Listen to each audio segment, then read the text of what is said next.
लोकसभा चुनाव 2024 में एनडीए गठबंधन को 292 सीटें मिली और बहुमत का आंकड़ा एनडीए ने पार कर लिया।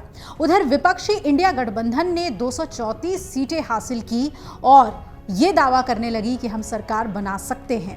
पार्टियों की बात करें तो एनडीए की अगुवाई करने वाली बीजेपी 240 सीटों के साथ सबसे बड़ी पार्टी उभर कर सामने आई है, लेकिन अकेले सरकार बनाने की स्थिति में बीजेपी नहीं है।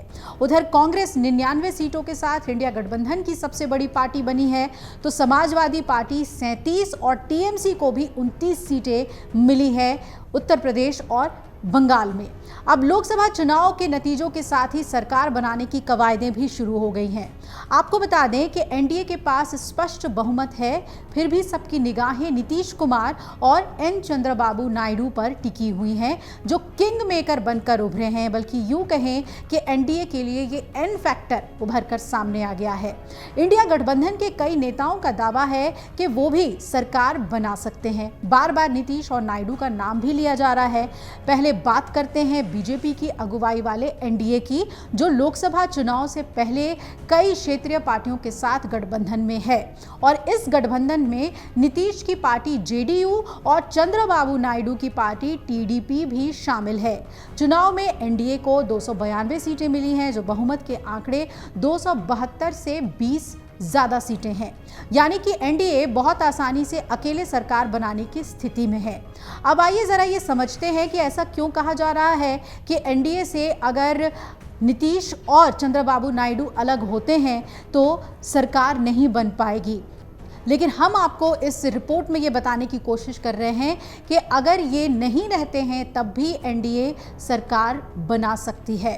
एनडीए की सबसे बड़ी पार्टी ने अकेले 240 सीटें हासिल की हैं, यानी बीजेपी, जो कि बहुमत के आंकड़े से 32 कम है।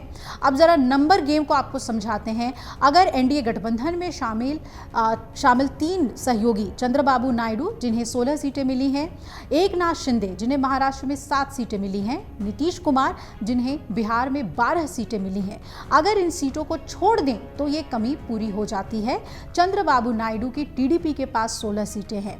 मान लीजिए कि अगर तेलुगु देशम पार्टी एनडीए गठबंधन का साथ छोड़ भी देती है तो एनडीए के पास बहुमत के लिए जरूरी 272 से 4 सीटें ज्यादा, यानी कि 292 माइनस 16 इज इक्वल टू 276 सीटें हो जाएंगी, यानी कि मोदी की सरकार तब भी बनेगी।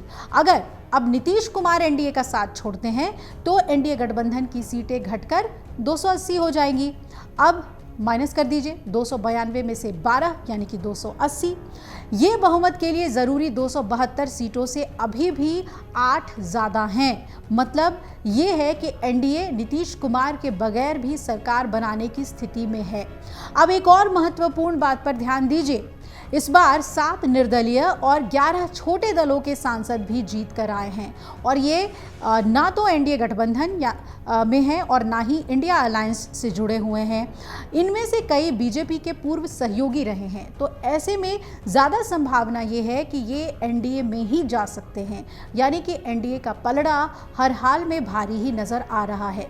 कुल मिलाकर अब परिस्थिति कुछ ऐसी बन गई है कि बीजेपी को सरकार बनाने के बाद अपने यानी कि एनडीए के सहयोगी दलों का विशेष ख्याल तो रखना होगा, क्योंकि साफ है कि सरकार इनके बिना कुछ चल दौड़ नहीं सकती, बिल्कुल भी नहीं।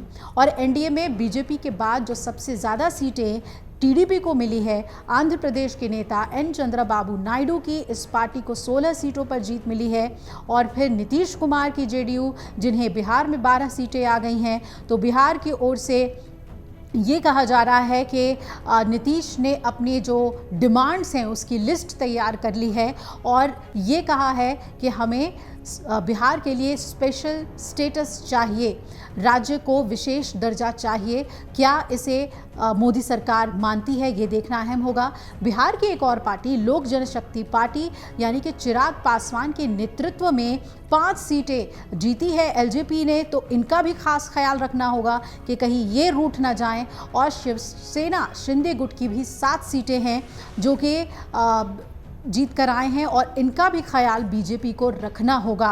लेकिन फिर भी कमोबेश यही कहा जाएगा कि आराम से प्रधानमंत्री मोदी हैट्रिक लगाने के लिए सरकार बनाने के लिए नंबर जुटा लेंगे। नंबर गेम में उन्हें दिक्कत नहीं आएगी, चाहे कोई भी एक पार्टी उनसे छिटक कर अलग जाती है तो भी।